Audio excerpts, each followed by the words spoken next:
Jangan lupa like, komen, dan subscribe channel YouTube TVRI Bengkulu dan nyalakan lonceng notifikasinya.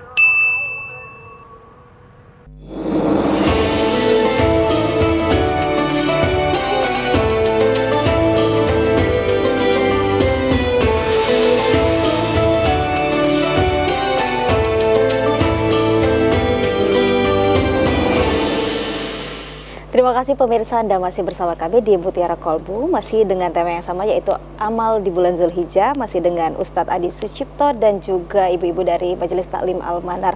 Ini masih ada satu ibu lagi yang ingin bertanya, boleh langsung Bu ditanyakan. Silakan Mbak. Assalamualaikum warahmatullahi wabarakatuh. Waalaikumsalam warahmatullahi wabarakatuh. Saya Daf Helmi. Begini Pak Ustadz, Ya. sekarang kan saya sebagai anggota masyarakat ya, agak membingungkan gitu. Sebabnya kalau ya tentang hari raya kurban, kalau wukuf di Arafah kan besok, Sabtu, terus lebarannya kan minggu.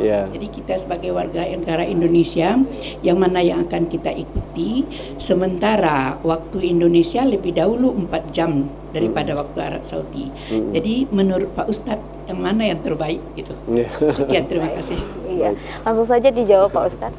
Makasih Bu. Ini memang jadi dilema ya, dilema kalangan masyarakat kita, tidak hanya di Bengkulu tetapi di Indonesia. Kenapa?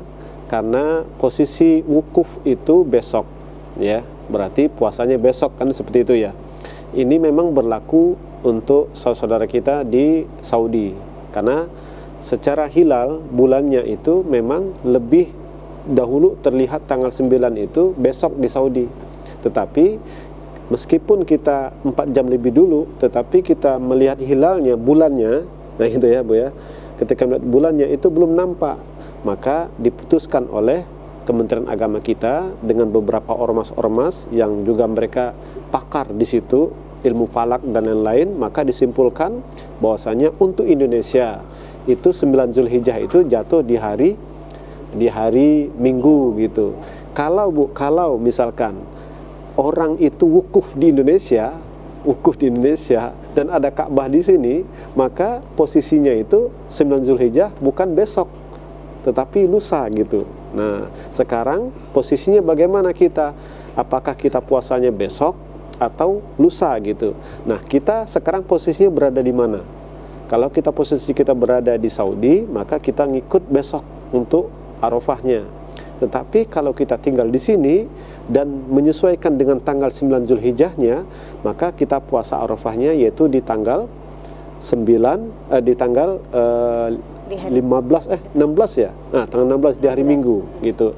Nah, timbul pertanyaan lagi, apakah sah Ustadz kita puasa Arafah sementara orang sudah wukuf di padang Arafah? Sekarang Ibu, kita puasa Arafah itu tidaklah puasa itu mutlak ketika seseorang itu sedang wukuf di padang Arafah. Kenapa? Karena kalau patokannya orang sedang wukuf di padang Arafah, maka saudara-saudara kita yang jarak waktu dengan Saudi itu 10 jam bahkan lebih, itu nggak akan puasa dia. Kenapa? Karena kalau mau puasa di Saudi sudah selesai wukufnya gitu kan, jadi nggak berlaku, nggak puasa-puasa mereka. Maka posisi yang pas di sini adalah kita melihat tanggalnya gitu ya. Nah, kemudian Imam Nawawi termasuk Imam Al-Utsaimin yang terkenal ulama Saudi itu, mereka mengiyakan bahwasanya setiap negara itu pasti akan mengalami perbedaan tanggal. Jadi ini dimaklumi. Nah, jadi kalau misalkan yang menenangkan hati kita yang mana, ikutlah pemerintah, mudah-mudahan akan terpelihara persatuan kita. Wallahu a'lam. Ikut pemerintah ya Pak Ustadz. Pak Ustadz, kita langsung saja ke kesimpulan terakhir mengenai amalan di bulan Zulhijjah ini Pak Ustadz. Baik pemirsa Mutiara Kolbu yang dimuliakan oleh Allah Subhanahu Wa Taala, hari ini kita berada di bulan Zulhijjah, sudah masih berada di 10 pertama bulan Zulhijjah. Maka mari kita maksimalkan untuk beribadah di 10 pertama bulan Zulhijjah ini. Apa saja amal-amal baiknya silakan perbanyak. Wabil khusus nanti kita melakukan puasa Arafah di hari Ahad, dan di hari Senin kita sama-sama bertakbir, bertahmid, kemudian mengagungkan Allah dengan menyembelih hewan kurban. Mudah-mudahan Allah Subhanahu wa taala memberikan kita ampunan dan juga kita juga diberi rezeki untuk bisa wukuf di padang Arafah. Kita diundang oleh Allah Subhanahu wa taala untuk menaikkan ibadah haji rukun Islam yang kelima. Dan mudah-mudahan Allah Subhanahu wa taala memberikan kita kebaikan-kebaikan dan juga Allah kumpulkan nanti kita bersama dengan orang-orang yang soleh sebagaimana saudara kita besok dikumpulkan di padang Arafah. Mudah-mudahan kita semuanya mendapatkan keberkahan yang melimpah. Terima kasih. Ya Rabbal Alamin. Baik, terima kasih Pak Ustadz atas Sama-sama. tausiahnya hari ini dan ilmunya juga. Terima kasih juga ibu-ibu dari Majelis Taklim Al-Manar untuk waktunya dan pertanyaan-pertanyaannya. Baik pemirsa, itulah tadi dari Mutiara Kolbu kita pada sore hari ini dengan tema amalan bulan Zulhijjah. Semoga bisa bermanfaat untuk pemirsa TVRI yang ada di rumah maupun yang ada di studio juga. Akhirnya saya Melia Tirna Asmara pamit undur diri. Terima kasih atas perhatian Anda. Wassalamualaikum warahmatullahi wabarakatuh dan sampai jumpa.